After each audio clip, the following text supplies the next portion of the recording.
Coucou les amis, vous êtes sur notre chaîne YouTube de Santé Parfaite pour regarder comment soigner et traiter votre santé. Nous vous disons déjà merci et n'oubliez surtout pas de vous abonner avec notre chaîne tout en cliquant sur la cloche pour recevoir les nouveaux vidéos. Merci.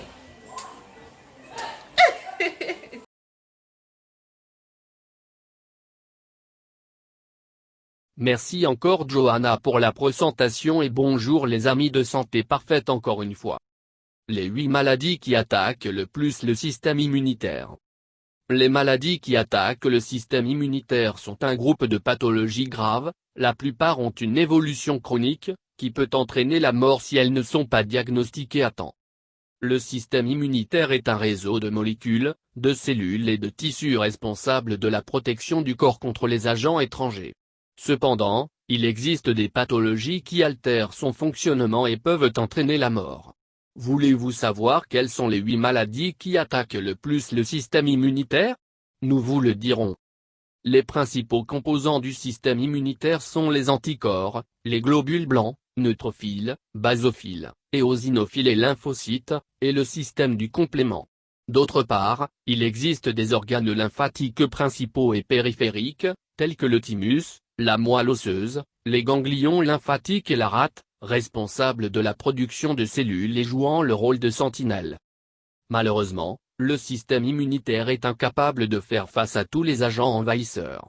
Ce système complexe peut devenir suractivé ou fonctionner de manière non coordonnée lors du développement de maladies auto-immunes. De plus, il peut présenter des défauts partiels ou totaux de son fonctionnement dus à des déficiences dites immunitaires. Maladies auto-immunes. L'une des propriétés les plus frappantes du système immunitaire est sa capacité à différencier ses propres molécules des agents étrangers. Cependant, un défaut auto-immun peut vous empêcher de faire la distinction entre le vôtre et celui des autres, provoquant de graves dommages.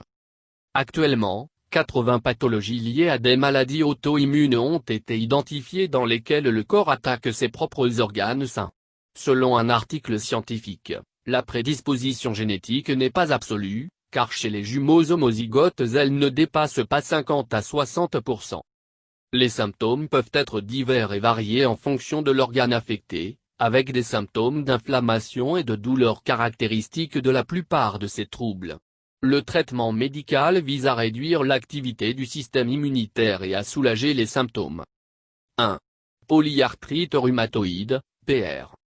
La polyarthrite rhumatoïde est une forme chronique et auto-immune d'arthrite. Elle se caractérise par un état symétrique de multiples articulations, produit de lésions inflammatoires dans la muqueuse cartilagineuse des articulations. Cette pathologie affecte principalement les femmes d'âge moyen et les personnes âgées. De plus, la présence de signes au niveau des doigts et des poignets est fréquente. Les symptômes les plus courants associés à la polyarthrite rhumatoïde sont les suivants. Douleur articulaire. Rigidité. Inflammation. Difficulté à effectuer des mouvements articulaires. Gonflement et rougeur près ou dans l'articulation. Le diagnostic de cette maladie auto-immune se fait à travers l'interrogatoire et l'évaluation physique du médecin.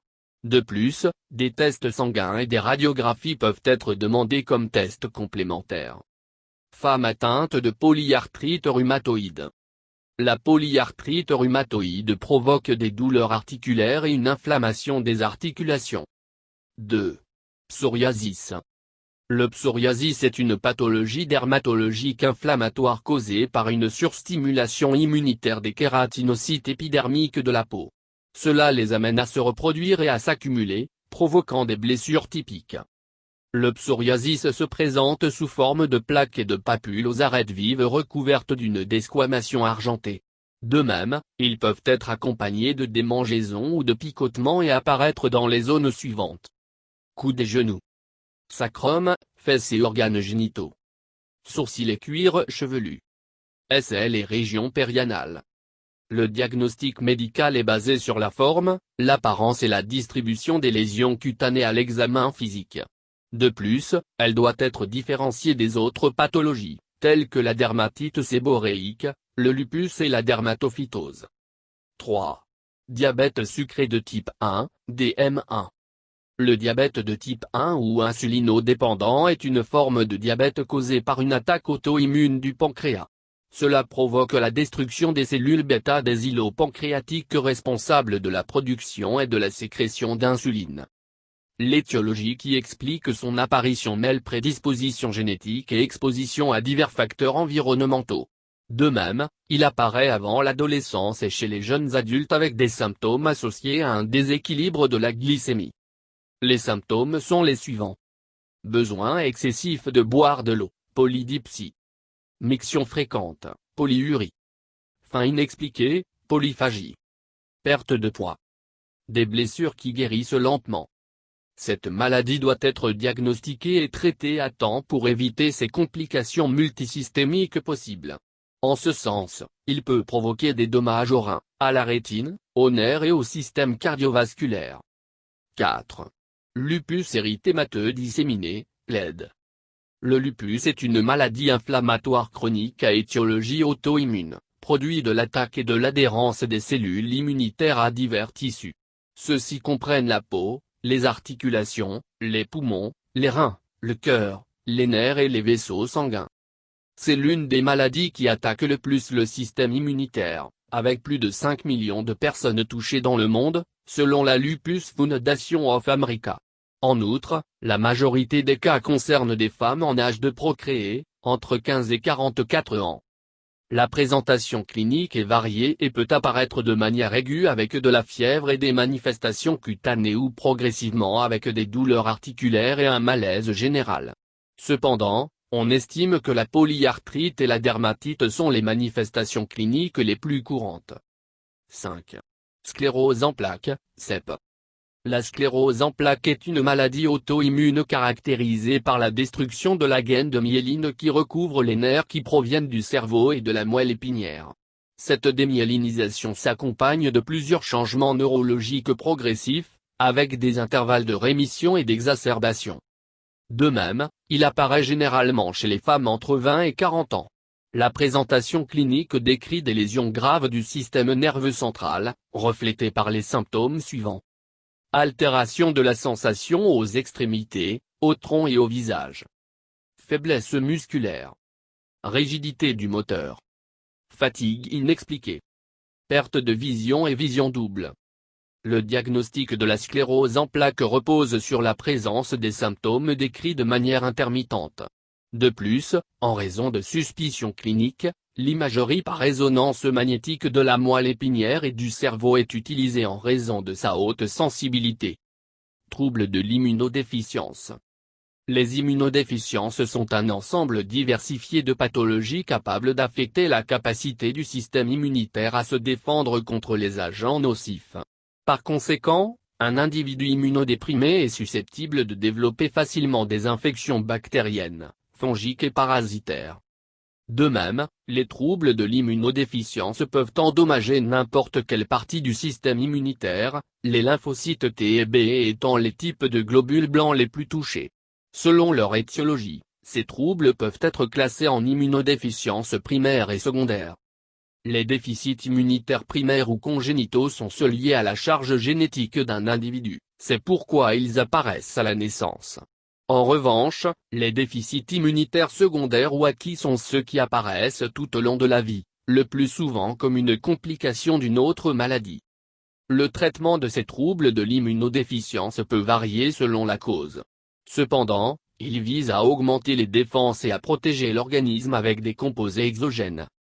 6. Déficit immunitaire combiné sévère, SID. L'immunodéficience combinée sévère est un type de trouble d'immunodéficience primaire associé à de très faibles taux de lymphocytes T. De plus, les patients ont des taux bas, élevés ou normaux de lymphocytes B et de cellules NK.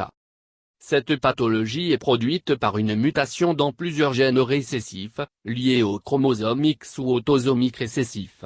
De même, le SID présente généralement ses symptômes au cours des premiers mois de vie, la plupart associés à une prédisposition aux infections. Parmi les signes avant-coureurs, on distingue les suivants.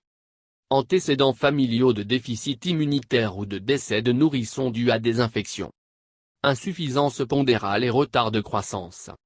Aphte persistant dans la bouche ou la gorge.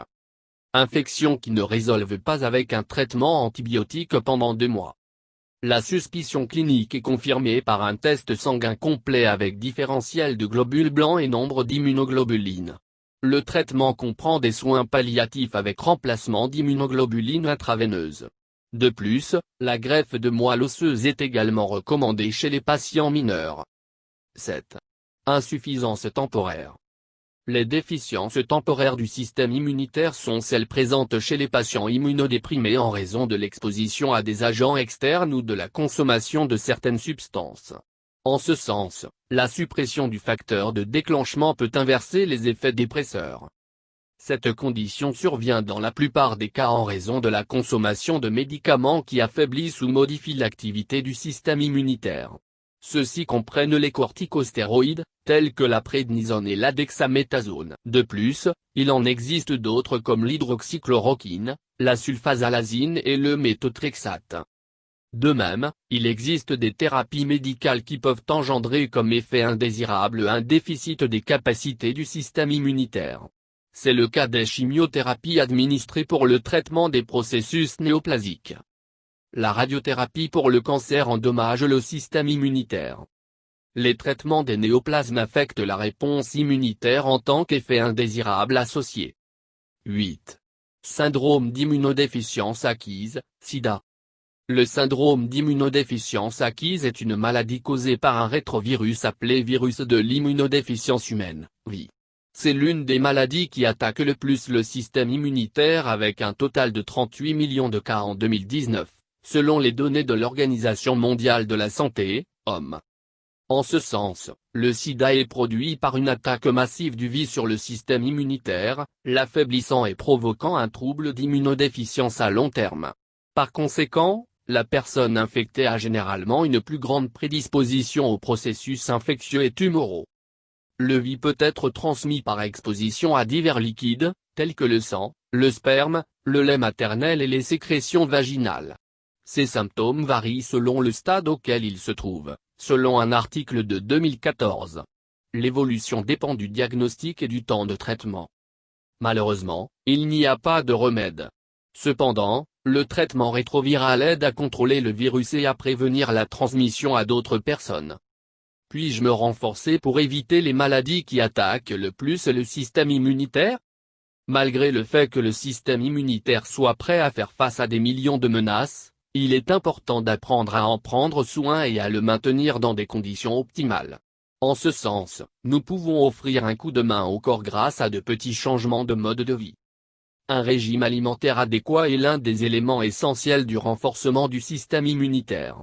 Ceci étant donné que la nourriture contient les macromolécules et les nutriments nécessaires à son fonctionnement, il est donc conseillé de miser sur une alimentation riche en antioxydants, vitamine A, vitamine C et zinc. De même, il est essentiel d'assurer une journée adéquate de sommeil profond et d'exercice périodique modéré. De plus, il est conseillé de maîtriser les niveaux de stress et d'éviter de passer longtemps dans des espaces fermés et encombrés. Les maladies qui attaquent le plus le système immunitaire sont dangereuses. Ce type de maladie a tendance à générer des signes et des symptômes d'alarme, qui peuvent passer inaperçus. Alors, si vous souffrez d'infections récurrentes, de fatigue inexpliquée, de diarrhée, de vomissements et de nausées persistantes, n'hésitez pas à consulter votre médecin de confiance. De cette façon, le spécialiste peut identifier la cause de votre maladie et vous fournir un traitement rapide. N'oubliez pas que dans toutes les maladies immunitaires, une attention précoce et une approche appropriée pourraient apporter un grand changement favorable dans leur évolution et leur résolution. Merci de regarder les vidéos et n'oubliez pas de s'abonner avec nous, partager, commenter. Et cliquez sur la cloche pour recevoir les nouveaux vidéos si tu aimes, et nous avons beaucoup de surprises. À notre chaîne de Santé Parfait, nous vous aimons beaucoup et nous serons toujours là pour vous. Bonne journée dans le nom du Seigneur Tout-Puissant. Santé Parfaite vous souhaite bonne chance, à la prochaine. Merci d'avoir regardé les vidéos et encore une fois, n'oubliez pas de vous abonner en cliquant sur la cloche pour rester en contact et recevoir les nouveaux vidéos et surtout les surprises de Santé Parfaite. Nous vous aimons beaucoup. beaucoup et nous sommes là pour vous plaire, vous satisfaire. Ne l'oubliez surtout pas. Donc, nous vous disons à la prochaine et bonne journée avec Santé Parfaite. Que le Dieu Tout-Puissant vous bénisse. Merci. Mouah.